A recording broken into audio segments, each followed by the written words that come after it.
Baclaran Day ngayong araw. Alamin natin ang sitwasyon ngayong umaga sa Baclaran Church. Si Bernard Ferrer sa detalye live. Bernard?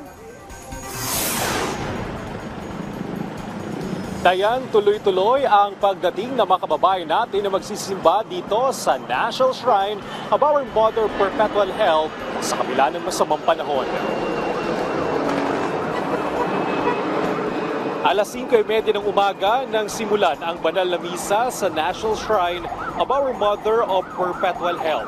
Simbang Baclaran ngayong Miyerkules kaya unang misa pa lang ay nagsana ang mga nagsisimba. Hindi nila alintana ang mayat-mayang pag-ulan, maidulog lang sa inang ng laging saklolo ang mga idinadalangin nila. Habang iba ay bitbit naman ang pasalamat sa natupad na kahilingan. 6 na misa ang nakalaan ngayong umaga habang 6 na misa rin mamayang gabi kung saan alas 7:30 ng gabi ang last mass. Magkakaroon din ng benediction sa ilang misa. Sa paligid ng Baclaran Church ay magkakadikit ang mga nagtitinda ng mga kakanin at iba pang pagkain. Gayon din ang mga nagtitinda ng sampagita, mga damit at iba pang kasangkapan.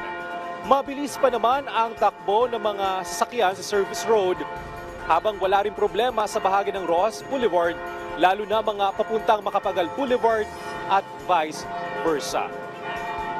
Dayan, paalala sa ating mga motorista ngayong Miyerkules, bawal ang mga plaka na nagtatapos sa numerong 5 at 6 mula alas 7 ng umaga hanggang alas 10 ng umaga at alas 5 ng hapon hanggang alas 8 ng gabi.